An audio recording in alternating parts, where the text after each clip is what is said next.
יברכך אדוני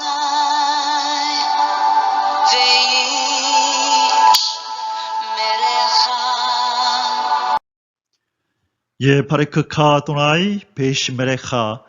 사랑하는 성도 여러분, 오늘 하루도 전지전능하신 임마누엘의 하나님께서 여러분에게 복을 주시고 여러분을 안전하게 지켜주시기를 축복합니다. 아멘. 할렐루야. 오늘도 어김없이 우리 코에 생명의 호흡을 주신 우리의 창조주 여호와 하나님을 송축합니다. 우리의 구원자이시자 우리의 왕이요 주인이신 예수 그리스도 그 존귀하신 이름을 찬양합니다. 오늘도 우리 하나님의 형상으로 더 온전히 다듬어 가시고 예수 그리스도의 장성한 분량에 이르도록, 그리고 하늘 시민의 마땅한 삶과 또 인격을 갖추도록 우리를 다듬어 가시는 성령 하나님의 놀라운 은혜와 사랑을 찬양합니다. 오늘 1189 성경 장별 강해 오늘 128번째 시간을 가지도록 하겠습니다. 민수기 오늘은 11장 말씀을 함께 공부합니다. 오늘 제목의 말씀은 매일 먹는 만나의 실증을 내며 원망하는 이스라엘 백성들, 매일매일 먹게 되는 이 만나 때문에 실증을 내면서 원망하는 모습이 이제 오늘 나타납니다. 자, 시내 광야에서 한 1년 1개월 동안 지내면서요, 첫 번째 유월절을 지냈다, 그죠? 첫 번째 유월절을 지내고 이제 이 구름기둥과 불기둥의 인도를 따라서 이제 광야로 행진을 다시 시작했습니다. 광야 행진을 했는데요, 어디에서 어디로 가고 있죠? 시내 광야에서, 그렇죠, 바란 광야로 지금 행진을 하고 있는데, 행진한 지 며칠 지나지 않아서 첫 번째 원망이 이제 터져 나옵니다. 이미 이스라엘 백성은 한 두어 차례 벌써 하나님 앞에 원망하고 불평하는 그런 일이 있었는데요.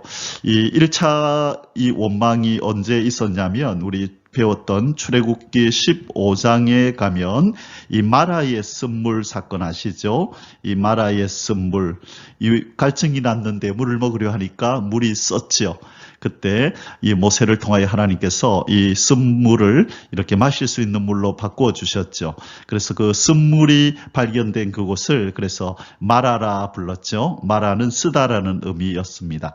자, 이 사건 때 이스라엘 백성이 하나님 앞에 한번 원망하는 장면이 나왔고요. 그 다음에 출애굽기 17장에서 이건 무리바 반석 사건이다, 그죠? 무리바 반석, 이것도 물이 없어서, 그죠? 그들이 갈증 가운데 원망하고 불평할 때 하나님께서 모세에게 명하여 이 무리바 반석에서 물이 나게 하셔서 먹였던 그 사건, 이 두 번의 이 하나님을 원망했던 전적이 있었습니다. 출애굽기 15장, 17장. 그런데 이때까지만 해도 하나님께서 이들의 그 원망 소리를 들으시고 이제 쓴물을 맛있는 물로 바꾸시고, 갈증 날 때 무리바 반석을 쳐서 물이 나게 하시고, 그들의 그 원망에 대한 어떤 진노를 하지 않으셨죠. 그런데 오늘 이제 민수기 11장에서 다시 한번 이스라엘 백성이 이 매일 먹는 만나로 인하여 실증을 내는데 이제 원망을 하게 됩니다. 그런데 원망을 하고 나서 하나님께서 이들의 필요를 채워주신 후에 아주 진노하시면서 이들에게 벌을 내리시는 장면이 나옵니다. 왜 앞서 출애굽기 15장과 17장에서는 이렇게 원망을 하고 이래도 용서하시고 그들의 필요를 채우시며 지나갔는데, 왜 갑자기 느닷없이 민수기 11장 오늘 본문에서는 하나님께서 이들의 원망 소리를 듣고 진노하시고 그렇게 또 벌을 내리시는가? 그리고 앞으로 이제 또 우리가 보게 될 이스라엘의 원망이 또 나오죠. 이제 정탐꾼 사건 때, 그렇죠? 이 정탐꾼 사건 때 10명의 부정적인 이 보고를 듣고 이스라엘 백성들이 원망하고 불평하고 하나님을 향하여 그렇게 그 원망 소리를 크게 낼 때 하나님이 그들에게 또 진노하셔서 그들이 광야에서 거의 40년 가까이를 방황하도록 하나님께서 벌을 내리시는 장면이 나오잖아요. 왜 앞서 출애굽기 15장과 17장에서는 원망을 해도 용서하고 넘어가셨는데 왜 갑자기 이제 민수기 오늘부터 이제 나오는 이 이스라엘의 원망 소리를 들으시고는 그냥 넘어가지 않으실까? 그 이유가 뭐라고 생각하십니까? 오늘 바로 그 이유들을 얘기를 좀 나누면서 하나님께서 우리에게 주시는 교훈들을 살펴보도록 하겠습니다. 자, 우리 어저께 앞에 쭉 배웠던 내용들은요, 이제 복습을 생략하고 여러분이 그림을 보시고 이제 한번 돌아보시면 알 수 있는 내용이니까요. 어제 우리가 공부했던 게 10장이었죠. 이 은나팔 2개를 만들어서 각각의 사인을 보내면서 멈추고 서고 또 전장에 나가고 절기 때 희락의 날에 어떻게 이렇게 이제 그 나팔을 부는지 그 규례를 말씀해 주셨다. 그죠? 그리고 이제 언약궤가 움직이고, 언약궤가 움직인다는 말은 바로 그 언약궤 위에 임재해 계셨던 구름 기둥, 불 기둥이 움직인다는 거죠. 그래서 이스라엘 백성이 구름 기둥을 따라서, 언약궤를 따라서 이제 바란 광야를 향하여 이제 행진하는 장면을 어저께 살펴봤는데요. 이제 오늘 11장에서 바로 이 불평 1 첫 번째 이제 그 신의 광야를 출발하면서 첫 번째 원망의 소리가 나옵니다. 그게 음식에 대한 불평인데요. 바로 이 만나 먹는 게 질려가지고 고기가 먹고 싶다는 거죠. 그래서 하나님이 메추라기를 그들에게 내리셔서 먹게 하시는 사건. 그리고 나서 이제 이 원망하는 이스라엘 백성 때문에 모세가 힘들어하니 하나님이 70명 장로를 세워서 모세를 돕도록 하시는 그 사건, 이 2가지 사건이 나옵니다. 자, 만나로 인하여 원망할 때 하나님이 메추라기로 먹이신 사건, 그리고 이 홀로 이스라엘 백성을 이끌고 가는 이 고달픈 그 모세에게 하나님께서 힘을 보태기 위해서 70명의 장로를 세워서 모세와 협력하게 하시는 사건, 이 2가지 사건 속에 담긴 하나님의 그 메시지, 그 하나님의 말씀을 우리가 한번 살펴보는 시간을 갖도록 하겠습니다. 자, 오늘 주제 성구는 민수기 11장 주제 성구는 23절입니다. 23절 여호와께서 모세에게 이르시되 여호와의 손이 짧으냐 네가 이제 내 말이 네게 응하는 여부를 보리라. 자, 이 고기를 먹지 못해서 만나에 실증낸 백성들이 모세를 향하여 원망하고 불평할 때에 모세는 그것을 하나님 앞에 아뢰지요. 하나님께서 한 달 동안이나 그들로 한 달 동안 고기를 먹게 하겠다. 그렇게 말씀합니다. 그러자 모세가 어이가 없다는 듯이 하나님, 이 인구가 얼마나 많은데 한 달 동안이나 고기를 먹이신단 말입니까? 하고 어이없어 하죠. 믿지를 못합니다. 그때 하나님이 하시는 말씀이 이 말씀입니다. 여호와의 손이 짧으냐? 네가 이제 내 말이 내게 응하는 여부를 보리라. 자, 이 모세는 이스라엘 백성은 천지를 창조하시는 하나님에 대해서는 아직 잘 모르죠. 나중에 이제 하나님께서 그것을 창세기로 기록하게 하시겠지만 나중에 거의 한 30몇 년이 지난 후에요. 모세로 하여금 창세기를 이제 쓰게 하실 때에 이 창조의 역사, 창조의 능력을 보이시지만 지금 적어도 모세는 뭐를 알고 있죠? 이 애굽에서 하나님이 어떤 능력으로 애굽에서 이스라엘 백성을 출애굽시켰는지 하나님의 큰 손을, 큰 능력을 이미 보았습니다.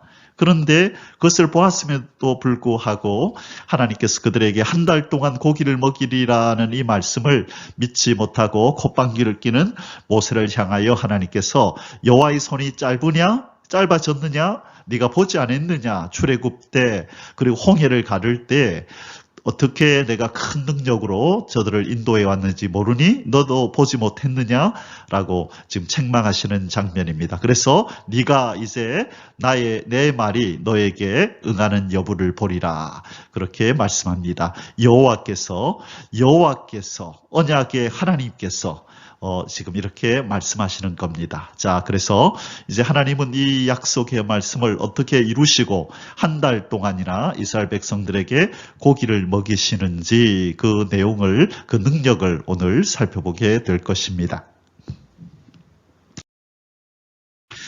오늘 민수기 11장의 소주제들은 아래와 같습니다. 첫 번째 1절에서 9절까지는요. 원망하기 시작하는 이스라엘 백성들, 뭐로 인하여? 만나로 인하여 실증을 내면서 그저 만나로 구워 먹고 삶아 먹고 볶아 먹고 튀겨 먹고 이 맨날 만나만 먹으니까 이제 실증이 나서 애굽에서 골고루 먹던 그 옛날을 생각하면서 망정된 말을 하나님 앞에 악한 말로 쏟아냅니다. 우리가 그 내용을 볼 텐데요. 그 내용을 들으시고 하나님 마음이 어떠하셨을지 한번 우리가 한번 느껴보는 시간이 되기를 바랍니다. 자, 두 번째로 10절에서 23절 모세의 원망과 70인 장로 선택.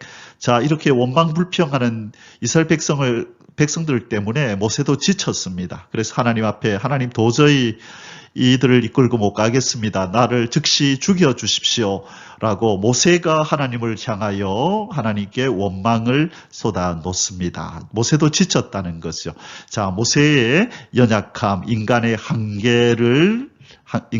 한계를 보여줍니다. 결국 모세도 별 수 없는 인간이라는 것, 그리고 그도 하나님 앞에 훈련을 받아야 하는 일개 인간이라는 것을 바로 우리는 10절에서 23절에서 보게 됩니다. 자, 비록 이스라엘의 지도자라는 그런 이 직분을 가지고 그가 광야에 지금 있지만, 그러나 그 또한 하나님의 형상으로 온전해져 가는 이 훈련의 과정 속에 있는 것입니다. 그래서 우리 모세의 연약함이 무엇인지, 하나님은 그 모세의 연약함을 어떻게 다루시는지 그 내용을 살펴볼 것입니다. 자, 그리고 세 번째로 24절에서 마지막 35절까지 해서요.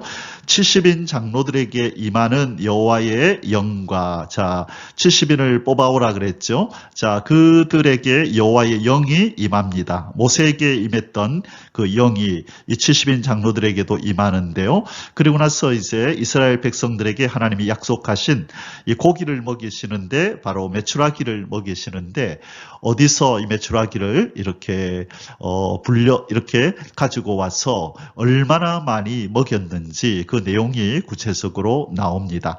자, 그래서 오늘 이 세 가지 내용을 가지고 민수기 11장을 공부하도록 하겠습니다. 자, 이제 본론으로 들어가겠습니다. 첫 번째 소주제, 원망하기 시작하는 이스라엘 백성들. 자, 시내 광야를 이제 출발하자마자 얼마 지나지 않아서 이들은 원망하기 시작합니다. 가만히 생각해 보면 그 한 1년 1개월 동안 시내 광야에 머무는 동안에는요, 특별히 이렇게 원망하는 내용이 기록되어 있지 않는데 왜 갑자기 행진을 시작하자마자 원망하는 일이 될까? 자, 행진과, 그죠? 이 원망과의 관계, 이게 뭘까 하는 겁니다. 아마 그들이 이 시내 광야에 있는 동안에도 그들은 만나를 먹었을 거 아니에요. 그죠? 시내 광야에 양식도 그들은 만나를 먹었을 텐데 왜 갑자기 행진을 하면서 이 만나에 대해서 이렇게 실증을 느끼는 것일까? 아마 제 생각에는 그렇습니다. 행진을 하면서 어떤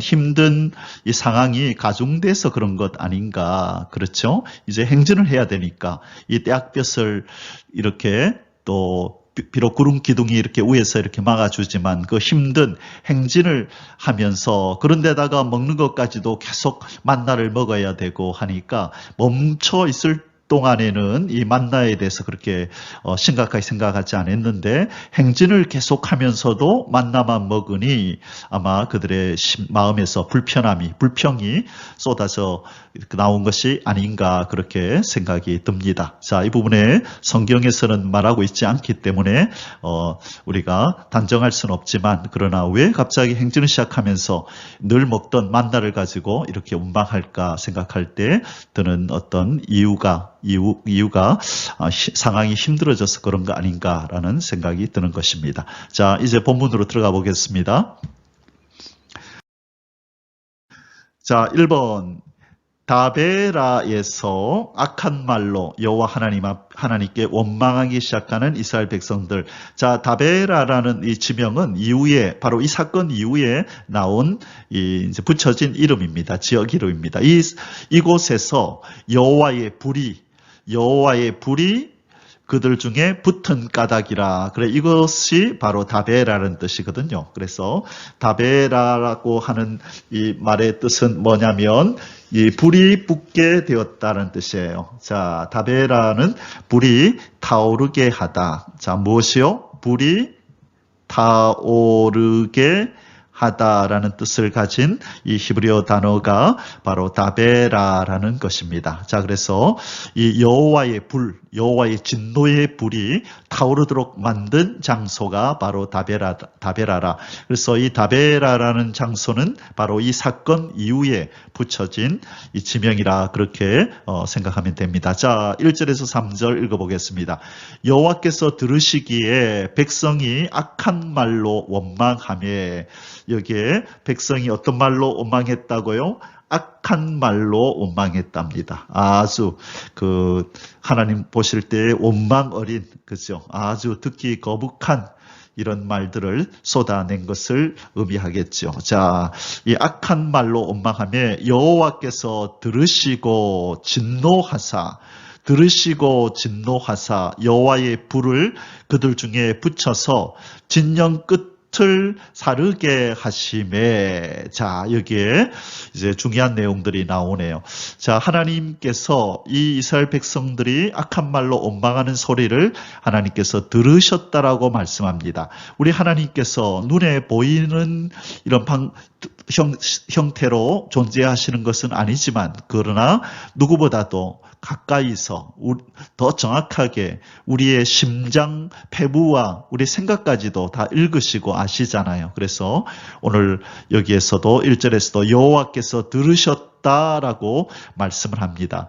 여호와 하나님은 아니 보는 듯 하나 다 보시고 아니 들으시는 듯 하나 다 듣고 계시죠. 그래서 이 출애굽기 3장에서 하나님께서 모세를 부르실 때에 뭐라고 말씀하죠? 나는 내 백성의 부르짖음을 다 듣고 있다, 보았다, 들었다, 그렇죠? 알고 있다, 그렇게 말씀하시는 겁니다. 자, 그래서 여호와께서 들으시고 진노하사 어떻게 하셨다고요? 여호와의 불을, 이 여호와의 불은 우리 출애굽기 공부할 때에 이 번제단에 하나님께서 이 번제단에 불을 내리실 때에, 그렇죠? 사람이 손으로 붙인 불이 아니라 하늘에서 불이 내려왔거든요. 그 불을 여호와의 불이라고 하는 것입니다. 그래서 사람으로부터 비롯되지 않은, 사람이 피운 불이 아니라 하나님으로부터 내려온 불. 그래서 이 악한 말로 원망하는 이들을 하나님께서 심판하시기 위해서 여호와의 불이 내려왔는데 어디에 붙었다고 말하냐면 진영 끝에 붙었다. 자, 이 진영 끝이 뭘까? 이 진영 끝은 이스라엘 백성들이 이렇게 행진을 하잖아요. 그죠? 쭉 이렇게 행진을 하고 있는데 이 진영 끝에 이렇게 불이 붙었다. 우리가 이제 그렇게 이해할 수 있는데, 아니 그러면 제일 끝에 왜 해피르면 끝에 끝부분에 오는 사람들을 불로 이렇게 태워서 하나님이 진노를 하시느냐. 우리 그렇게 이해하기 쉬운데 이 내용을 자세히 살펴보면 이 악한 말로 원망하는 사람이 나오잖아. 이들을 하나님이 심판했는데 아마 이들은 이 그냥 진의 끝에 오는 사람이란 의미가 아니라 원망 불평하면서, 그죠? 뒤에서 투덜투덜 원망하면서 지금 앞에서는 뭐가 인도해 가지요? 이 하나님의 언약궤가 지금 이렇게 사람들이 메고 가고 있고, 그죠? 이 구름 기둥이 앞서서 지금 이스라엘 백성을 인도해 가는데 하나님의 임재의 상징인 언약궤나 구름 기둥과는 저 멀리 떨어져서 불평하면서 투덜투덜 악평하면서 따라오는 바로 이 끝에 있는 바로 이 원망 불평하는 자들을 사르신 것이다. 그렇게 이해하는 것이 맞을 것 같아요. 이 주석들도 보면 이 신학자들도 그렇게 해석을 합니다. 그래서 원망 불평하는 자가 앞장서서 따라갈 리는 만무하고 아마 저 뒤에서 투덜거리면서 원망 불평하면서 그렇게 따라오는 이들을 하나님이 불로 사르셨다. 그렇게 보는 게 좋겠습니다. 자, 2절에 백성이 모세에게 부르짖음으로, 자, 이제 불로 태우시는 하나님의 심판의 불이 내리니까 백성들이 깜짝 놀랐겠죠. 그리고 모세에게 이제 어떻게 해달라고 하나님 앞에 용서를 빌면서 거두어 달라고 부르짖었겠죠.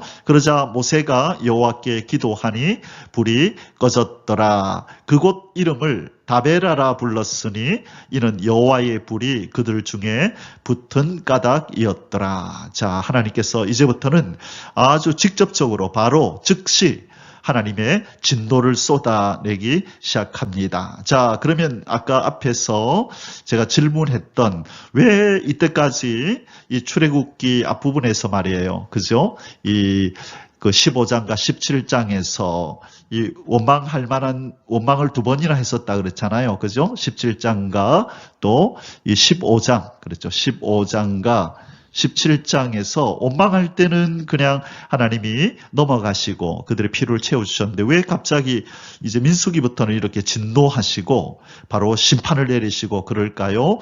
바로 이게 이제 중요한 내용인데요. 그동안에 어떤 일이 있었죠? 출애굽기 24장에서 하나님께서 이스라엘 백성과 언약을 체결하십니다. 정식으로. 그렇죠? 언약을 체결하셨는데 송아지 사건으로 이제 언약이 파기가 한번 됐죠. 그죠? 그리고 나서 하나님이 모세의 중보로 언약을 갱신하시잖아요. 그래서 지금 이 민수기 상태는 이 하나님과 이스라엘 백성이 언약이 갱신되어서 언약이 체결된 상태예요. 그래서 이전에 언약을 체결하지 않은 상태에서 이스라엘 백성이 애굽에서 430년 동안 살면서 하나님에 대해서 잘 모르고 그렇죠. 또 영적으로도 아직 어린아이고 미숙하고 하나님이 누군지에 대해서 잘 모르고 하는 가운데에 그리고 하나님의 언약 백성으로 언약이 체결되지 않은 상태에서 그들이 보인 영적인 미숙함이나 이런 원망 불평은 하나님이 용서하시고 넘어가셨는데 이제 출애굽기 24장 이후로 그리고 출애굽기 32장이죠. 언약갱신이 이제 출애굽기 32장에서 모세가 기도하고 그 이후에 이제 언약갱신이 이루어지잖아요. 그때 이후부터는 이제 하나님은 이 이스라엘 백성을 더 혹독하게 훈련하시고 대하십니다. 이제부터는 이스라엘 백성도 언약 백성으로서 하나님 앞에 도리를 바로 해야 되는 거예요. 그래서 하나님이 이제 징계가 직접적으로 내리기 시작하는 것입니다. 무엇 때문에 그렇다고요? 언약이 체결된 언약 백성의 분명한 신분을 가지고 있기 때문에 하나님도 그들을 대할 때 언약 안에서 언약을 지키면 복을 내리고 언약을 어길 때 이 언약의 이 주체 되시는 하나님을 향하여 이런 식으로 악한 말로 원망하고 불평하고 백성으로서의 도리를 잘 못할 때 왕이신 하나님께서 이 지휘관이신 하나님께서 이들에게 진노를 이제는 즉시 쏟아내심이 마땅하다, 당연하다 그렇게 지금 하나님이 보이시는 것입니다. 자, 이제 왜 이스라엘 백성을 이렇게 혹독하게 대하는지 이제 조금 이해가 되실 줄 믿습니다. 이번 다른 인종들의 선동으로 만나의 실증을 내며 원망하는 이스라엘 백성들. 자, 그들이 지금 뭐 때문에 원망한다고요? 만나에 계속 출애굽한 이후로 먹게 되는 이 만나 때문에 실증을 내는데 그 실증 내는 것을 누가 선동을 했냐면 다른 인종들. 이 다른 인종들이 누구죠? 출애굽 때에 이스라엘 백성들 말고 잡족이라고 이렇게 나오죠. 성경에 보면 잡족들이 따라 나왔는데 이스라엘 백성이 아닌 이 애굽에서 이스라엘 백성들처럼 아마 종살이하고 있던 이방인이든지 아니면 애굽 사람들 중에서도 이스라엘 하나님 여호와 하나님의 그 크신 능력을 보고 아마 삶에 염증을 느껴서 우리도 그냥 이스라엘 백성들과 같이 저 위대하신 저 신을 쫓아 나가자 해서 아마 이 잡족 중에 이제 속해서 나왔을 수도 있어요. 그래서 다른 인종들이라고 돼 있는데 이것은 이스라엘 백성도 아니고 애굽인도 아닌 사람들과 또 애굽 사람들 또 이런 무리들이 섞여 있는 그런 어떤 상태를 다른 인종들이라 성경은 그렇게 묘사한 것 같습니다. 자, 한번 읽어보도록 합니다. 4절에서 9절입니다. 그들 중에 섞여 사는 다른 인종들이 탐욕을 품음에 이스라엘 자손도 다시 울며 이르되 누가 우리에게 고기를 주어 먹게 하랴. 우리가 애굽에 있을 때에는 값없이 생선과 오이와 참외와 부추와 파와 마늘들을 먹은 것이 생각나거늘 이제는 우리의 기력이 다하여 이 만나 외에는 보이는 것이 아무것도 없다 하니 만나는 가시와 같고 모양은 진주와 같은 것이라. 백성이 두루다니며 그것을 거두어 맷돌에 갈기도 하며 절구에 찢기도 하고 가마에 삶기도 하여 과자를 만들었으니 그 맛이 기름 섞은 과자 맛 같았더라. 밤에 이슬이 진정에 내릴 때에 만나도 함께 내렸더라. 자, 이제 이것이 만나로 인한 이 이스라엘 백성들의 원망 사건입니다. 자, 여기에서 우리가 이제 깨닫게 되는 것들은 뭐죠? 누가 이렇게 했다고요? 누가 이렇게 선동을 했다고요? 다른 인종들이 하나님의 참 백성이 아닌 바로 아브라함, 이삭, 야곱으로 이어지는 이 언약 백성으로서의 정체성을 가지지 못하고 또 그 신앙의 그 뿌리가 없는 이런 다른 잡족들이 바로 이스라엘 백성들 가운데 섞여서 그들을 선동하여 하나님 앞에서 원망 불평을 하도록 만들었다는 것이죠. 자, 그것은 뭘 의미하죠? 우리에게 어떤 교훈을 주나요? 다른 인종이라고 하는 것은 오늘날 우리가 어떻게 적용해야 되나요? 바로 사단의 역사입니다. 사단의 역사.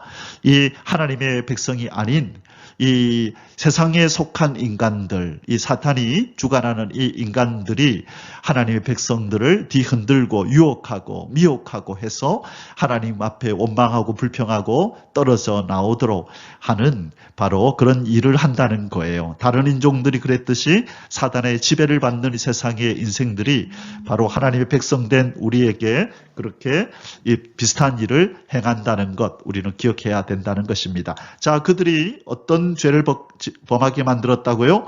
예, 탐욕을 품게 만들었대요. 탐욕을. 자, 탐욕. 자, 탐욕은 성경은 뭐라고 얘기하죠? 탐욕은 우상 숭배라 그러잖아요. 그렇죠? 탐욕. 하나님보다 하나님이 주시는 것 말고 다른 어떤 것을 심하게 탐하게 만드는 것입니다. 그래서 하나님이 주시는 것에 대해서 감사하고 그렇게 기뻐할 줄 모르고 그렇게 다른 것에 더 관심을 가지고 탐하는 것, 그렇죠? 그것을 탐심이라고 하는데 성경은 이 탐심은 뭐라고 부른다고요? 우상 숭배라 그렇게 말씀하시는 겁니다. 어디에 그 말씀이 있습니까? 골로새서 3장 5절에 보면 그러므로 땅에 있는 지체를 죽이라 곧 음란과 부정과 사욕과 악한 정욕과 탐심이니 탐심은 우상 숭배니라. 골로새서 3장 5절에 이 말씀이 있는 것입니다. 자, 이 다른 인종들이 들어와서 탐심을 갖게 만들어요. 그렇죠. 우리가 이 세상에다가 소망을 두고 살아가는 인생들은 이 세상에 좋은 것들을 자랑하고 그것들이 다인 것처럼 그것들이 가치 있는 것처럼 여기며 살잖아요. 그러면서 우리 믿는 사람들을 선동해서 하늘의 신령한 것에 가치를 두고 가는 사람들의 마음을 뒤흔들어서 땅의 것에 가치를 두고 땅의 것을 탐하도록 만드는 바로 그런 무리들이 있는 것입니다. 자, 그래서 이 성경 사도 바울도 이런 하나님의 백성들 가운데 들어와서 이 그들의 하나님의 백성들의 마음을 뒤흔드는 그런 무리들을 조심하라고 성경에서 여러 군데서 말씀하시는데 특별히 이 갈라디아서 2장 4절에 보면 이는 가만히 들어온 거짓 형제들을 조심하라. 그들이 들어와서 이 예수 믿는 사람들의 그 마음을 뒤흔들고 교리를 막 바꾸어서 혼돈에 빠지도록 만든다 그렇게 말씀하고요. 유다서 1장 4절에서도 이 이는 가만히 들어온 사람 몇이 있다 이렇게 얘기를 합니다. 유다서에서도요. 유다가 그런 이제 얘기를 하는데 가만히 들어온 사람 몇이 있다. 그래서 여기서도 가만히 들어온 자 그리고 이 가만히 들어온 자 이런 표현을 썼죠. 그래서 이것을 우리가 조심해야 된다는 거예요. 그래서 우리 마음속에 가만히 슬며시 들어와서 하늘을 바라보고 살아가는 우리들을 마음을 뒤흔드는 자들이 있음을 조심해야 된다. 바로 이스라엘 백성이 바로 이러한 다른 가만히 들어온 자, 이 다른 인종들로 인하여 하나님 앞에 지금 죄를 범하고 있는 것입니다. 자, 그리고 우리 한 가지 더 살펴볼 것은요, 이 5절에 이스라엘 백성들이 원망하면서 하는 이 태도를 한번 보십시오. 지금 뭐라고 얘기를 하냐면, 우리가 애굽에 있을 때는 값없이 생선과 오이와 참외와 부추와 파와 마늘들을 먹은 것이 생각나거늘 그러면서 자기들이 값없이 먹었다고 얘기를 합니다. 자, 뭐 없이 먹었다고요? 값없이 먹었대요. 거짓말하고 있습니다. 지금 그들이 왜 값없이 먹어요? 그들은 뭐로 살았습니까? 노예로 살았죠. 종으로 살았죠. 피땀 흘리면서 그렇게 불임을 당하여 그렇게 고통을 당하면서 그들이 살았죠. 어떻게 값없이 이런 것들을 먹고 살았어요. 종노릇하는 대신에 먹고 산 것들이죠. 그런데 하나님께서 그들에게 준 것이 무엇입니까? 종과 노예에서 이제 자유인이 되게 하셨잖아요. 그냥 자유인이 아니라 하나님의 백성이라고 하는 하나님의 거룩한 백성이라고 하는 이 존귀한 이 지위를 주셨잖아요. 그렇죠? 그리고 이제 이들도 이 광야 생활만 끝나고 나면 이제 가나안 땅에 들어가면 젖과 꿀이 흐르는 그곳에서 애굽하고는 비교할 수 없는 것들을 먹고 살 텐데 잠시 광야를 지나는 동안에 먹게 되는 이 만나로 인하여서 지금 그들은 아주 오만불손한 행동을 취하고 있는 것입니다. 이 하나님께서 그들에게 준 이 자유, 이 하나님 백성이라는 고귀한 신분을 아무것도 아닌 것처럼 이 생선과 오이와 참외와 부추와 파와 마늘들과 바꾸어 버리는 것이죠. 그래서 우리가 애굽에 있을 때가 좋았다. 값없이 이런 것 먹고 살았는데 자, 이것이 오늘날 우리 성도들에게 적용되어야 된 말씀인 것입니다. 우리는 하나님의 백성으로 살아가면서 이 땅에서 겪게 되는 여러 가지 어려움들, 때로는 우리가 감수해야 될 또 환난들, 예수 믿는 것 때문에 우리가 당해야 되는 일들이 있거든요. 비방도 있고 또 어떤 세상 사람들은 너무 쉽게 그죠? 그때그때 임기응변식으로 위기들을 모면하고 거짓말하고 이렇게 넘어가지만 그러나 우리는 믿는 사람으로서 정직하게 살아야 된다는 이 하나님의 명령 때문에 그렇게도 못하고 그 때문에 당하는 어려움들이 있거든요. 그것을 우리는 기쁘게 여겨야 되는 거죠. 하나님이 우리에게 고귀한 하나님의 백성이고 자녀라는 신분을 주셨기에 우리가 이 광야 같은 세상에서 마땅히 이것을 감내해야 된다. 그러나 우리는 영원한 하늘나라가 우리에게 보장이 된 바로 우리는 하늘 백성이야. 이것을 기뻐해야죠. 이스라엘 백성은 바로 하나님이 주신 이 자유인, 하나님 거룩한 백성, 이것을 기뻐해야 됐는데 그들은 그냥 그들이 먹었던 생선, 오이, 참외, 부추, 파, 마늘들로 인하여 그들의 신분을 지금 망각하고 하나님이 얼마나 큰 은혜를 베풀었는지를 망각하고 있는 것입니다. 오늘 우리가 이 구절 속에서 적용해야 되는 것은 바로 이런 내용인데요. 자, 세 가지를 우리 살펴봤습니다. 다른 인종이 누군지, 그리고 두 번째, 탐욕을 왜 품게 되었는지, 탐욕은 우상 숭배라는 것, 그리고 세 번째, 값없이 그들이 지금 먹었다고 하는 이 말은 거짓말이고 이것을 우리가 또 영적으로 어떻게 적용해야 되는지를 살펴보았습니다. 자, 이제 두 번째 소주제를 공부합니다. 모세의 원망과 70인 장로 선택. 자, 이스라엘 백성이 이렇게 원망 불평하며 모세에게 따지고 들고 덤벼들자 모세도 지쳤습니다. 그래서 모세도 이 하나님 앞에서 원망하며 지금 이렇게 불평을 토로하는 장면이 나오는데요. 그래서 하나님이 이제 70인 장로를 세워서 모세에게 붙여주시는 장면이 나옵니다. 자, 10절에서 23절 본문을 읽으면서 말씀 나누겠습니다. 1번 이스라엘 백성들이 원망하며 우는 소리를 듣고 여호와 하나님께 죽여달라 원망을 쏟아내는 모세. 자, 죽여달라 그럽니다. 자, 어디 누군가 떠오르죠? 예, 우리 본문을 읽고 또 살펴보겠습니다. 10절에서 15절.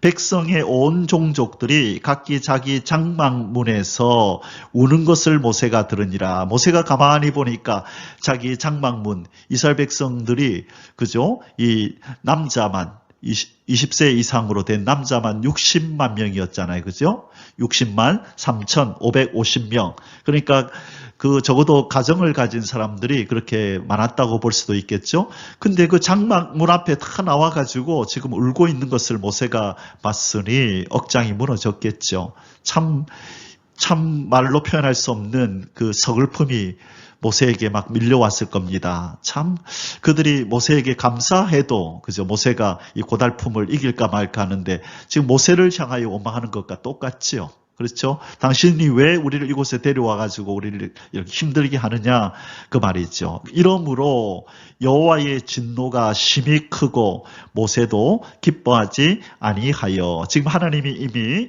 이렇게 장막문 앞에서 울고 있는 이스라엘 백성들을 향하여 하나님의 진노가 지금 아주 하나님의 화가 이제 치밀었음을 성경은 말씀하고 있고요. 모세도 기뻐하지 아니했다라고 말씀합니다. 자, 11절에 모세가 여호와께 여짜오되 어찌하여 주께서 종을 괴롭게 하시나이까? 어찌하여 내게 주의 목전에서 은혜를 입게 아니하시고 이 모든 백성을 내게 맡기사 내가 그 짐을 지게 하시나이까? 자, 여러분 누가 생각나나요? 바로 이 장면을 읽으니 누가 생각나죠? 예, 열왕기상 왕상 19장에서 엘리야가, 그렇죠? 로뎀나무 아래서 엘리야가, 어디 아래서요? 로뎀나무. 그 아합과 이세벨에게, 그죠? 이세벨이 바로 18장에서 무슨 일이 있었냐면 갈멜산 사건이 나오잖아요. 그죠? 18장에서 갈멜산에서 승리를 거두고 바알과 아세라의 제사장들 850명을 다 죽이라 하니 바로 이 아합과, 그죠? 이세벨이, 이 아합과 이세벨이 이제 화가 나서 특별히 이세벨이 누구를 죽이라 그래요? 엘리야를 죽이라고 명하죠. 그러자 엘리야가 도망을 치면서 19장에서 이제 도망을 치는데 노뎀나무 아래서 죽여달라고 그렇게 얘기를 하죠. 그때 하나님이 바알에게 무릎 꿇지 않은 7,000명이 있다는 얘기도 이제 쭉 해주시고, 그를 이제 위로하죠. 그렇죠? 자, 그 7,000명 얘기가 이때 나왔는지는 잘 모르겠습니다만, 어쨌든 엘리야는 자기가 혼자인 줄 알았지만, 어쨌든 하나님께서는 그 엘리야를 몰래 뒤에서 돕는 그런 7,000명을 남겨두었었죠.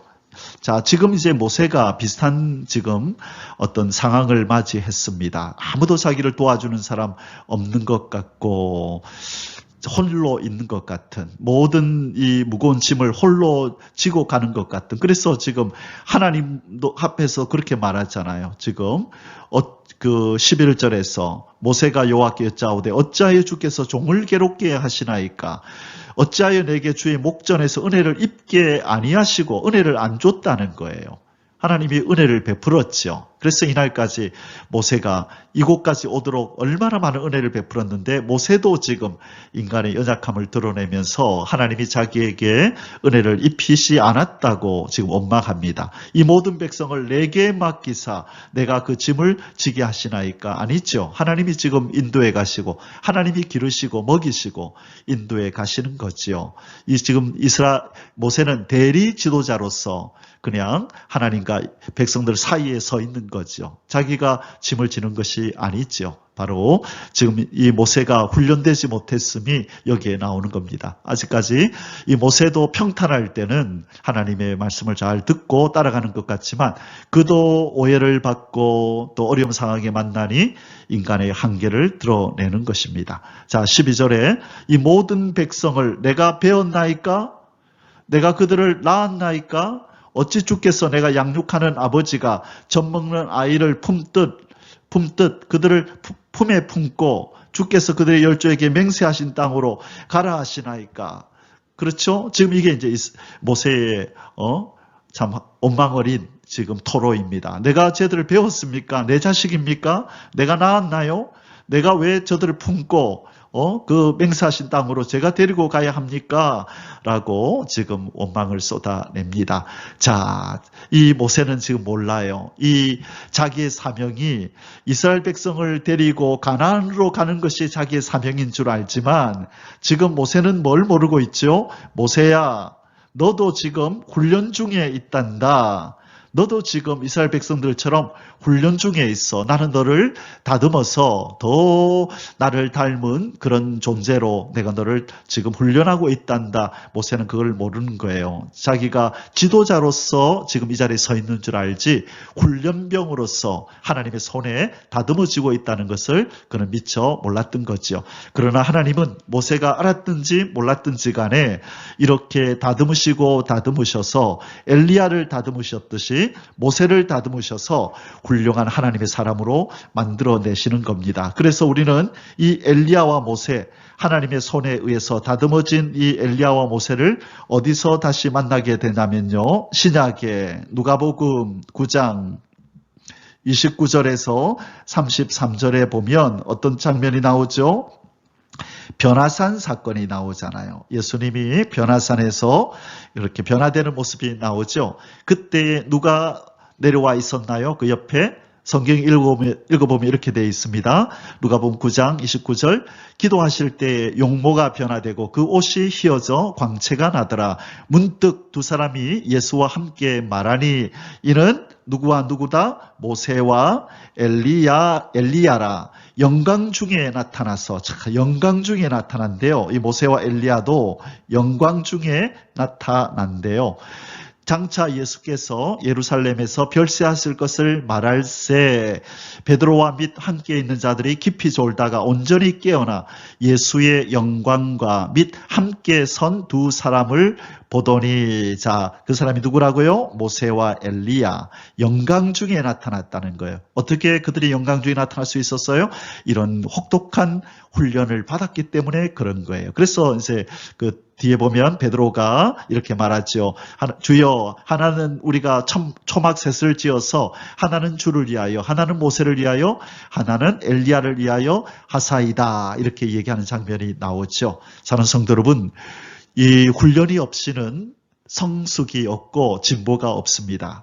지금 모세는 자기도 지금 훈련받고 있다는 걸 모르고 있지만 하나님은 이 지도자 모세를 더 온전히 철저하게 훈련하고 계십니다. 장차 영광 중에 나타날 그 모습으로 바꾸어가고 있음을 기억하면서 우리도 하나님의 손에 붙들려서 훈련받는 이 하루하루 또 우리에게 설하시는 그 장소에서 최선을 다하여 하나님의 훈련을 잘 받고 영광스러운 모습으로 더 영화로워지는 그런 은혜가 임하기를 주님의 이름으로 축복합니다.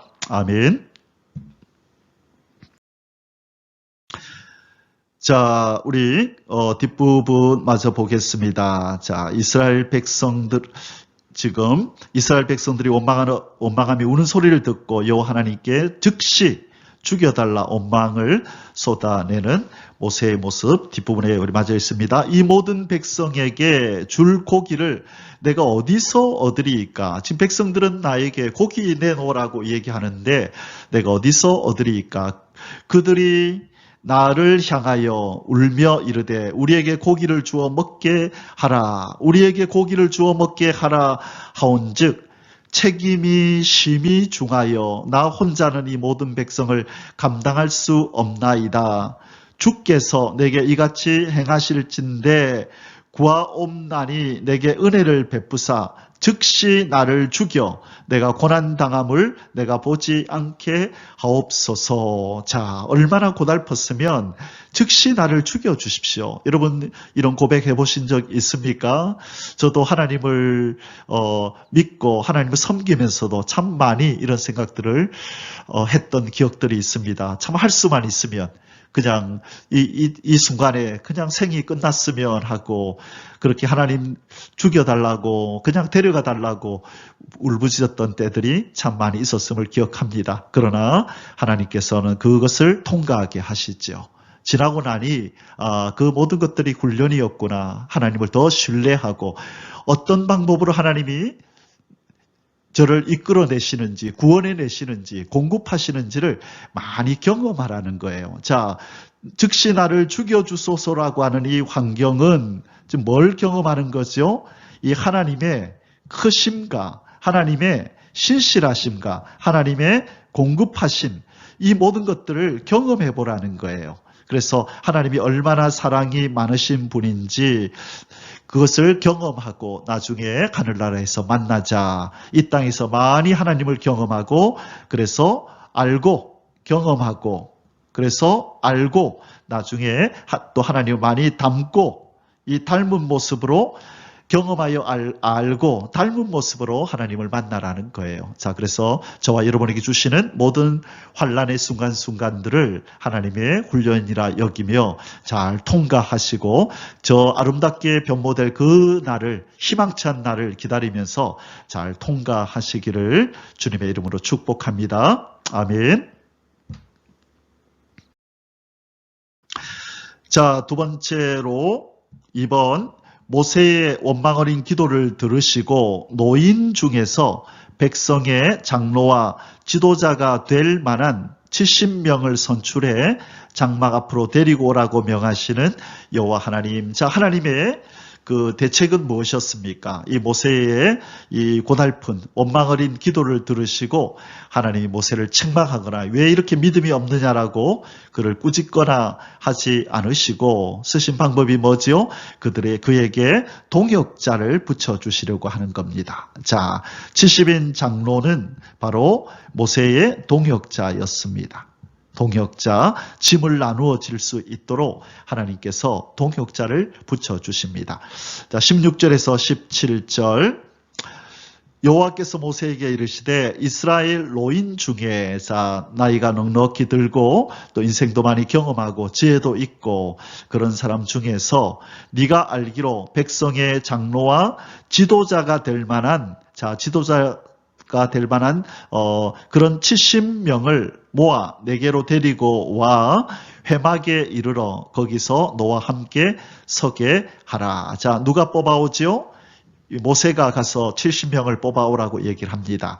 내가 강림하여 거기서 너와 말하고 내게 임한 영을 그들에게도 임하게 하리니 그들이 너와 함께 백성의 짐을 담당하고 너 혼자 담당하지 아니하리라. 자, 여기에 하나님의 지혜가 있습니다. 하나님께서 이 힘들어하고 고독해하는 외로워하는 이 모세에게 하나님이 내리시는 이 처방이 뭐죠? 첫째, 1번 동역자를 붙여주시는데요. 동역자를 붙여주시는데 이 동역자를 붙이는데 그냥 붙여주는 게 아니라 동역자를 모아놓고 하나님께서 어떻게 하시겠대요?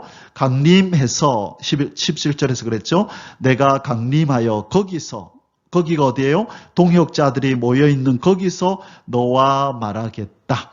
자, 이 말씀은 뭐죠? 모세의 권위를 세워주는 겁니다. 너와 말하겠다. 이것은 모세의 권위를 다시 한번 세워줘서 바로 백성들로 하여금 함부로 모세에게 덤벼들지 못하도록 하나님이 다시 한번 강림하여 모세와 말씀하는 장면을 보이겠다는 거예요. 그리고 두 번째 방법이 뭐죠? 자, 동역자를 불러서 모세에게 권위를 세우는 걸 보게 하고, 그렇죠? 그 다음에 뭐죠? 자, 내게 임한 영을 그들에게도 임하게 하겠다. 그것은 뭐죠? 성숙하게 만들겠다는 거예요. 성숙하게 만들겠다. 누구를? 동역자들을. 그냥 동역자들을 불러서 하나님이 모세와 얘기하는 걸 통하여 모세의 권위를 세우고 그리고 동역자에게 하나님의 영을 그들에게 부어서 바로 이 동역자들도 영적인 사람으로 만들어 지금 모세를 잘 이해하게 만들겠다는 거예요. 자, 그래서 모세의 입장에서 볼 때는 하나님이 두 가지 지금 대책을 세워주시는 거예요. 동역자를 너에게 붙여주마. 그리고 그들을 성숙하게 만들어서 너를 이해하게 해주겠다. 그들이 너를 이해하고 너를 위로하고 너와 함께 짐을 질 수 있는 수준의 성숙한 자로 만들겠다. 이 두 가지 대책을 하나님이 지금 모세에게 세워주시겠다고 말씀합니다. 사랑하는 성도 여러분, 우리가 하나님과 함께 걸어가는 인생길에서도 우리가 하나님으로 만족하며 살아야 하지만, 그러나 하나님은 우리의 연약함을 아십니다. 그래서 함께 걸어갈 동역자들을 불러주시고 우리의 마음을 또 세상의 어떤 누구보다도 잘 헤아리고 함께 나눌 수 있는 성숙함을 배양시켜서 함께 대화가 되고 함께 감정을 나누고 그렇게 손잡고 주님을 향하여 걸어갈 수 있는 동역자들을 붙여준다는 사실을 우리가 기억하고, 혹시 우리에게 필요한 또한 더 많은 동역자가 필요할 때 우리가 기도하면 하나님께서 응답해 주실 줄 믿습니다. 자, 우리에게 붙여준 동역자들에 대하여 감사하는 마음을 가지고 서로 사랑하며 그렇게 주님의 오라는 길을 걸어가야 될 줄 믿습니다. 아멘. 자, 세 번째입니다. 3번. 백성들에게 몸을 거룩히 하고 내일 먹게 될 고기를 기다리라고 명하시는 여호와 하나님. 자, 이제 모세에게 이 동역자를 세워줄 것 70명 장로감을 데리고 오라고 말씀하셨고, 이제 백성들에게 이렇게 전하라고 말씀합니다. 몸을 거룩히 하고 내일 먹게 될 고기. 자, 이것은 뭘 의미하죠?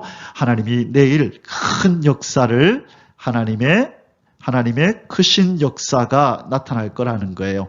그것을 보기 위하여 몸을 거룩히 하고 그날을 기다리라, 그렇게 말씀합니다. 18절에서 20절에 또 백성에게 이르기를 너희의 몸을 거룩히 하여 내일 고기 먹기를 기다리라. 하나님이 그 날을 정해줍니다. 내일 그들이 고기를 먹을 것이다. 너희가 울며 이르기를 누가 우리에게 고기를 주어 먹게 하랴? 애굽에 있을 때가 우리에게 좋았다 하는 말이 여호와께 들렸으므로 여호와께서 너희에게 고기를 주어 먹게 하실 것이라. 자, 이스라엘 백성이 뭐라 그랬다고요? 누가 우리에게 고기를 주어 먹게 하랴? 애굽에 있을 때가 우리에게 좋았다. 참, 이 억장이 무너지는 소리입니다. 참, 하나님께서 어떤 사랑과 은혜를 베풀어서 그들을 그 노예의 자리에서, 그렇죠? 그 노예의 자리에서, 그 종의 자리에서 그들을 건져내었건만, 이들은 이 신분이 바뀐 거에 대해서, 신분이 변화된 거에 대해서 이 중요성을 이들은 지금 모르고 있는 거예요. 그래서 이들은 소유 때문에, 그들의 먹는 음식 때문에 원망불평하고 이 변화된 신부 때문에 감사하지 못하는 거죠. 오늘날 우리 성도들이 비슷한 경우라는 거예요. 우리가 마귀의 자녀에서, 그렇죠? 마귀의 자녀에서 누구의 자녀로? 하나님의 자녀로 바뀐 거에 대해서 우리가 감사할 줄 모르고, 우리 손에 쥐어지는 것이 없다고, 적다고, 세상의 것이 부족하다라고, 우리는 이스라엘 백성들처럼 애굽에 있을 때가 좋았다라고 하나님의 가슴을 그렇게 도려내는 듯한 이런 막말을, 악한 말을 지금 뱉은 것이죠. 바로 우리도 그럴 수 있다는 것에 경각심을 가지고 조심해야 하는 것입니다. 자, 하나님께서 이제 뭐라고 말씀하셨어요? 너희에게 고기를 주어 먹게 하실 것이라고 말해라. 19절에 하루나 이틀이나 닷새나 열흘이나 20날뿐만 아니라, 자, 하루만 먹는 것도 아니고 이틀 먹는 것도 아니고 5일, 10일, 20일도 아니고 얼마나?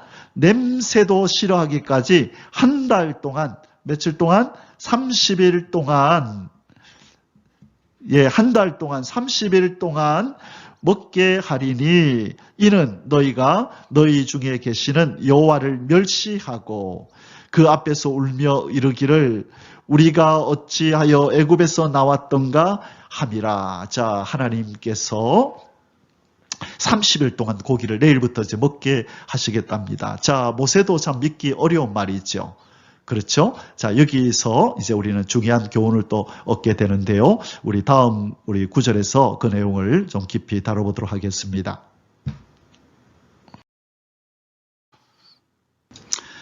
자, 4번.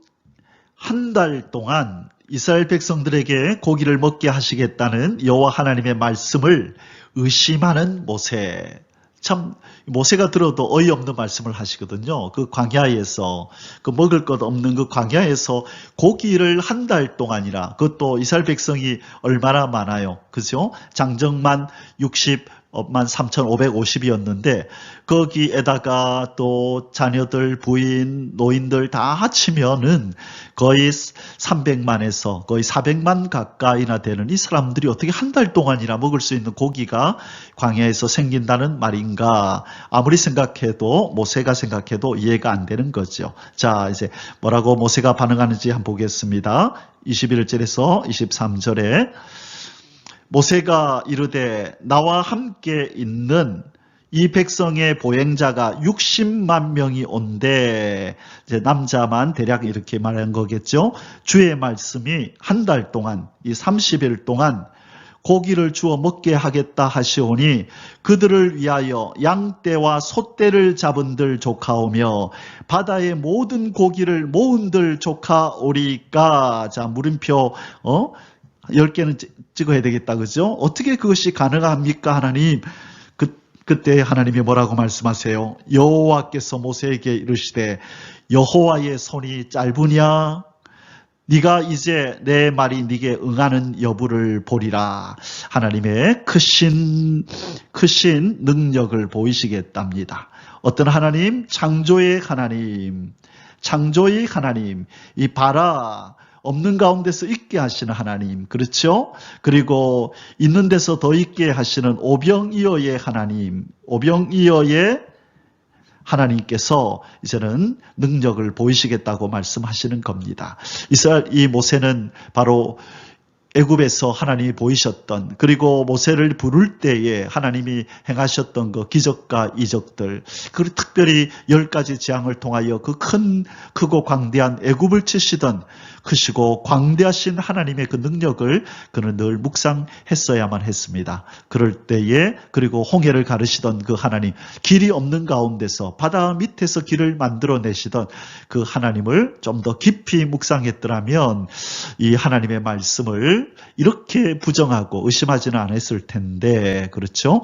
자, 이제 하나님이 그 손이 어떻게 이 약속을 이루시는지, 모세에게 하신 약속을 이루시는지 우리가 이제 살펴보도록 하겠습니다. 자, 이제 마지막 세 번째 소주제를 함께 공부합니다. 70인 장로들에게 임하는 여호와의 영과 이스라엘 백성들에게 내린 메추라기. 자, 하나님께서 모세가 데리고 온 70인의 장로들에게 여호와의 영을 부으십니다. 그리고 이제 이스라엘 백성들에게 약속하신 것처럼 메추라기를 며칠 동안 먹이신다고요? 30일 동안 먹이시는데, 이 메추라기를 어디서 이렇게 데리고 오는지, 그리고 얼마나 많이 공급하셨는지가 24절에서 35절까지 나타납니다. 자, 한번 보도록 하겠습니다. 1번, 모세에게 임한 영이 70인 장로들에게도 임하게 하시는 여호와 하나님. 자, 24절에서 27절입니다. 모세가 나가서 여호와의 말씀을 백성들에게 알리고 백성의 장로 70인을 모아 장막에 둘러 세우매. 자, 이 백성들, 지난번에 앞에서 우리가 이 70인 장로들, 그죠? 그때 이미 세웠었잖아요. 그죠? 그래, 그들을 이제 다시 이렇게 데리고 왔습니다. 자, 여호와께서 구름 가운데 강림하사 모세에게 말씀하시고 그에게 임한 영을 70 장로에게도 임하게 하시니 영이 임하실 때에 그들이 예언을 하다가 다시는 하지 아니하였더라. 자, 영이 임하니까 어떤 증상이 나타났나요? 바로 그들에게 예언을 하는 능력이 임한 것입니다. 그러면서 이 지금 70인 장로가 영적으로 또 눈이 더 크게 떠지는 새로운 세계가 열리는 그런 영적인 사람으로 변화되는 순간이죠. 이 일을 통하여서 이 70인 장로는 이 모세를 이렇게 더 이해하고 모세의 고달픔, 또 모세의 이 직분의 이 어깨의 무거움을 함께 질 수 있는 사람으로 변화되는 것입니다. 자, 사랑하는 성도 여러분, 이 지금 70명을 우리 이 한글 성경에 보면 지금 이 70명을 새로 뽑아서 장로로 데리고 오라고 이렇게 묘사가 기록이 되어 있는데요. 그것이 아니라 이미 출애굽기에 보면 출애굽기 24장에 벌써 장로들이 등장하지요. 그렇죠? 70인 장로가 등장합니다. 그러면 하나님께서 모세를 통하여 70명을 데리고 노인 중에서 데리고 오라는 말은 이미 선출되어 있는 70인 이 사람들을 빨리 다 불러 모아가지고 데리고 오라고 그렇게 해석하는 게 맞습니다. 자, 그런데 한국 이 성경에는 꼭 새로 뽑아서 오라고 하는 것처럼 되어 있는데요. 가만히 살펴보니 이미 출애굽 때 24장에서 이미 70인 장로를 이미 뽑았어요. 그죠? 그래서 시내산에 올라갈 때 이렇게 부분적으로 같이 올라갔던 장면도 나오잖아요. 그래서 이미 뽑혀 있는 70인 장로를 이제 다시 불러 모아서 그 직분을 정확하게 행하도록 그렇게 책임을 주는 그런 명령을 하나님이 하신 것입니다. 그런데 이 70명 중에 68명은 해막 앞으로 나왔는데 2명이 어떤 이유에서인지는 모르지만 해막 앞으로 나오지 않고 자기 처소에 있었습니다. 그런데 그 2명도 비록 해막 앞으로 나오지는 않았지만 똑같이 예언을 하는 장면이 나옵니다. 26절입니다.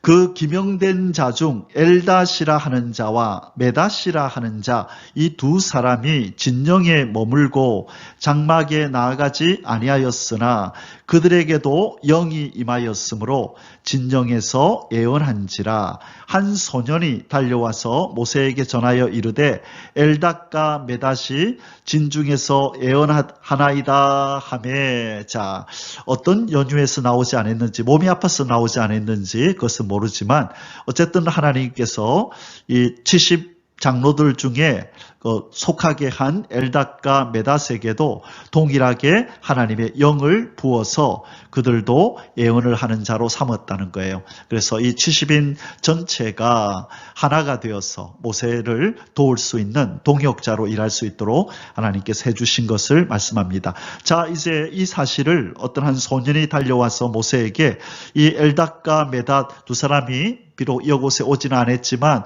그들도 진정해서 예언합니다 라고 보고를 합니다. 그러자 이 소리를 들은 이 이야기를 들은 여호수아가 어떤 반응을 보이는데 그때 이 여호수아가 한 말 때문에 모세에게 책망을 듣습니다. 자, 그 내용을 살펴보도록 하겠습니다. 자, 이번 장로들에게 임한 여호와의 영을 시기하는 여호수아를 책망하는 모세 28절에서 30절입니다. 택한 자 중 한 사람 곧 모세를 섬기는 눈의 아들 여호수아가 말하여 이르되 내 주 모세여 그들을 말리소서. 누구를 말리라는 거지요? 예, 지금 그 두 사람 이 해막으로 나오지 않고 진정해서 예언을 하는 그 두 사람을 말리라고 얘기를 하네요. 자, 그 속마음이 그 원인이 뭔지는 성경은 얘기하지 않습니다. 여호수아가 왜 모세 보고 그들을 말리라고 하는지 알 수가 없어요. 그런데 성경은 이제 뭐라고 얘기했냐면 시기했기 때문이다고 얘기를 합니다. 자, 다음 절에 나오는데요. 29절에 모세가 그에게 이르되 내가 나를 두고 시기하느냐? 여호와께서 그의 영을 그의 모든 백성에게 주사 다 선지자가 되게 하시기를 원하노라. 자, 네가 나를 두고 시기하느냐? 이 말이 무슨 뜻이냐면 네 마음 알겠다. 하나님이 나 모세를 지도자로 세우고 하나님과 교통하는 자로 세웠는데 또 다른 이 70명 그리고 특별히 저 해막 앞으로 나오지도 않는 저 두 사람까지도 하나님의 영을 부어서 신령한 자로 그렇게 영적인 사람으로 만드니 그것 때문에 네가 시기가 나느냐 나를 생각하느냐 그렇지 마라. 그리고 모세의 그 마음에 있는 말을 합니다. 여호와께서 그의 영을 그의 모든 백성에게 주사 다 선지자가 되게 하시기를 원하노라. 누구처럼요? 나 모세처럼 저들도 다 하나님과 교통하며 하나님의 뜻을 따르고 신령한 영적인 사람이 되기를 원한다. 나는 괜찮아. 하나님이 나와만 이렇게 이런 관계 속에 있는 게 아니라 이 장로들에게도 하나님께서 은혜를 주셔서 나에게 베풀었던 그 은혜를 저들에게도 주기를 원한다. 이게 이제 진정한 지도자의 마음이죠. 그래서 나만 특권을 누리는 것이 아니라 모든 하나님의 백성들이 다 하나님의 임재를 뵙고 하나님과 친밀해지는 그 은혜가 임하기를 원한다라고 하는 바로 이 모세의 이 정말 지도자로서의 아름다운 성품을 보게 되는 구절입니다. 자, 30절. 모세와 이스라엘 장로들이 진중으로 돌아왔더라. 자, 이제 이 70명의 더 한층 영적인 사람으로 변한 동력자들을 얻게 되었습니다. 이제 모세의 마음이 좀 한층 가벼워졌을 거로 여겨집니다.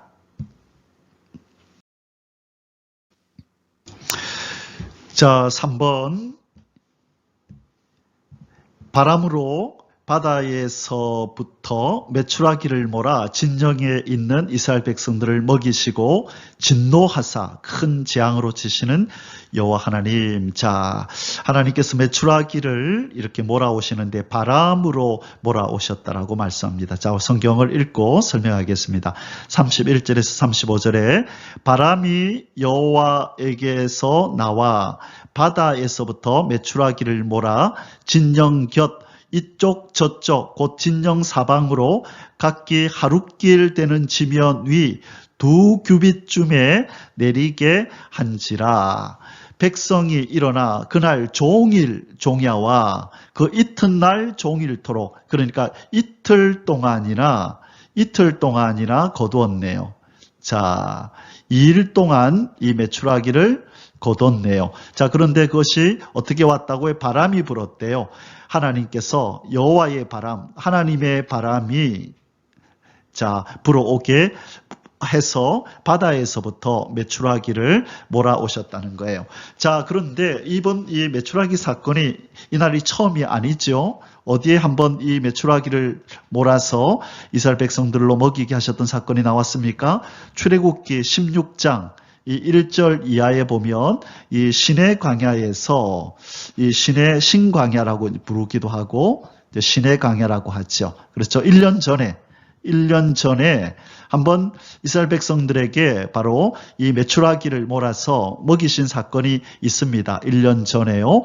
자, 그런데 이번에 이제 1년 1개월이 지나고 이제 바람 광야를 향하여 올라가면서 또 한번 이들이 이 고기 타령을 하니 하나님께서 다시 한번 이 메추라기를 몰아서 이스라엘 진영에다가 이렇게 몰아서 오게 했다. 그래서 여기 보면은 2규빗쯤에 내리게 한지라. 여기서 내리게 했다는 말은 우리 한국말에 보면 그냥 새들이 날라와서 자연스럽게 내려앉은 것처럼 보이지만 이 원어에 보면 그냥 내리꽂게 하셨다는 거예요. 바람이 세게 불어가지고 그냥 그 땅으로 그냥 내 동댕이 쳐지는 그런 모습을 말하고 있습니다. 그래서 하나님이 강제적으로 하나님의 그런 어떤 그 의지를 가지고 이 새들이 그 이스라엘 진중에 내려앉게 했다는 거예요. 자, 그런데 얼마나 많이 내렸냐면요.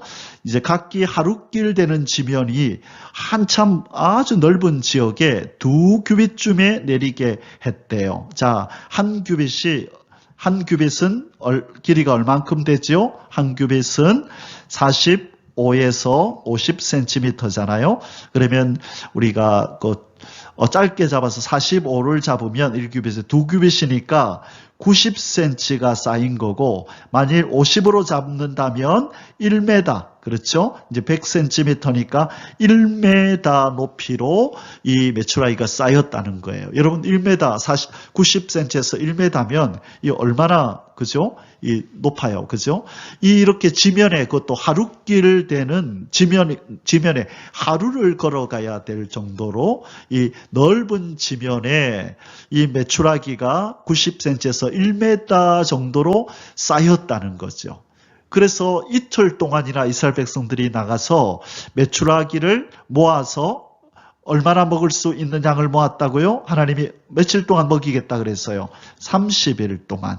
한 달 동안 먹을 수 있는 양을 거두어 오도록 하나님께서 하셨다는 거예요. 자, 그 이튿날 종일토록 매출하기를 모으니 적게 모은 자도 10호멜이라 그들이 자기들을 위하여 진정 사면에 펴두었더라. 한 달 먹을 분량을 가져와서 자기들의 진정 사면에다 쫙 펼쳐서 이렇게 놔두었다고 말씀합니다. 고기가, 자 이제 문제가 발생합니다. 고기가 아직 이 사이에 있어 씹히기 전에 여호와께서 백성에게 대하여 진노하사 심히 큰 재앙으로 치셨으므로 그곳 이름을 기브롯 핫다 아와라 불렀으니 욕심을 낸 백성을 거기 장사함이었더라. 백성이 기브롯 핫다와에서 행진하여 하세롯에 이르러 거기 거하니라. 자, 여기에서 하나님이 이스라엘 백성에게 그들의 소원을 따라 고기를 주셨지만 진노하사 하나님 앞에 원망하고 불평하고 악한 말로 하나님 앞에 원망했던 그들에게 이 언약 백성인 이들에게 왕에게 거역하고 왕에게 악한 말로 원망하며 덤벼들었던 이들에게 하나님이 재앙을 내리셨는데 그곳 이름이 이제 많은 사람이 죽게 되었어요. 그래서 그곳 이름을 기브롯 핫다 아와라고 했는데 이것의 뜻이 뭐냐면 그 탐욕의 무덤들이라는 뜻이에요. 그 탐욕의 무덤들. 자, 그래서 많은 사람이 죽게 되었음을 우리는 알게 되죠. 자, 여기서 이제 중요한 어떤 신학적인 내용이 하나 나오는데요. 하나님께서 이들이 고기를 먹고 싶다고 할 때 하나님께서 허락하셨죠. 그리고 나서 하나님이 진노하시는 장면이 나오죠. 그렇죠? 그래서 이것을 하나님이 하나님의 뜻이 아님에도 불구하고 이 백성들이 이렇게 간곡히 요청할 때 허락하시는 이것을 하나님의 허용적인 뜻 이렇게 표현합니다. 허용적인 뜻. 자, 하나님의 허용적인 뜻 이런 표현을 쓰는데요. permissive will, permissive will of God. 자, 하나님의 뜻 가운데 허용적인 뜻이 있다는 거예요. 허용적인 뜻. 이 자기 백성이 억지를 부리며 달라고 할 때에 안 돼라고 하기도 하시지만 너무 그렇게 간곡하게 요청을 할 때에 하나님이 허용하시고 그러나 그 하나님의 뜻을 거스려서 그렇게 요구하는 그것에 대해서는 하나님이 분명히 책임을 지게 한다. 다시 말해서 하나님이 징계한다는 뜻이죠. 자, 그 내용이 어디에 성경적으로 나오냐면 시편 106편 106편 15절에 보면 이런 말씀이 나와요.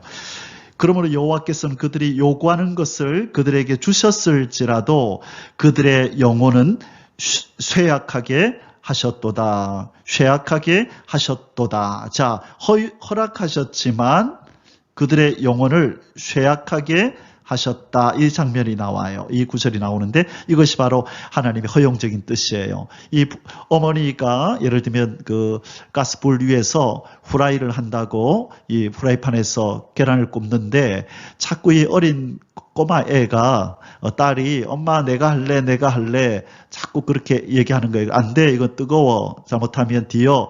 그런데 이 아이가 때를 쓸 때에 자꾸 울면서 때를 쓰니 그러면 한번 해봐라 하고 허용을 하죠. 그런데 기름이 탁 튀어가지고 손에 탁 튀었어요. 뜨거워서 울지요. 그러면 다시는 이제 그걸 요구하지 않죠. 자, 어머니가 이 꼬마 아이에게 계란 후라이를 하는 걸 허락을 안 하죠. 그거는 엄마의 뜻이 아닌데 워낙 이 아이가 때를 쓰고 보채니까 그러면 한번 해봐라. 그러다 너 뒤인다 했는데 아니라 다를까 그런 일이 일어난 거죠. 그러면 다시는 그것을 요구하지 않겠죠. 그것처럼 하나님이 그렇게 때를 쓰고 하나님이 뜻한 것도 아닌데 악한 말로 원망불평하며 하나님 앞에 요구할 때 하나님은 허락은 하시지만 그렇게 불법적으로 하나님 앞에서 해서는 안 되는 악한 말로 원망불평한 것에 대해서는 하나님이 책임을 지고 그 죄가를 담당하게 하시는 것, 그것이 하나님의 하나님의 허용적인 뜻입니다.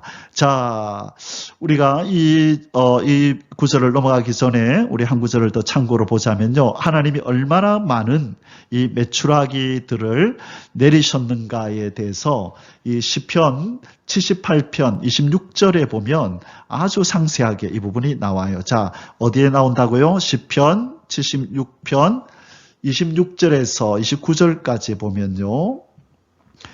76편입니다. 76편 26절에서 29절에 보면 이렇게 묘사하고 있어요. 이때 이 장면을 그가 동풍을 하늘에서 일게 하시며 그의 권능으로 남풍을 인도하시고, 자, 바람이 불게 하셨는데 동풍도 불게 하시고 남풍도 불게 하셔가지고 사방에 있던 메추라기들을 다 이 이스라엘 진중으로 모은 거예요. 자, 27절에 보면 먼지처럼 많은 고기를 비같이 내리시고, 자, 먼지처럼 많은 고기를 비같이 내리시고 나는 새를 바다의 모래같이 내리셨도다.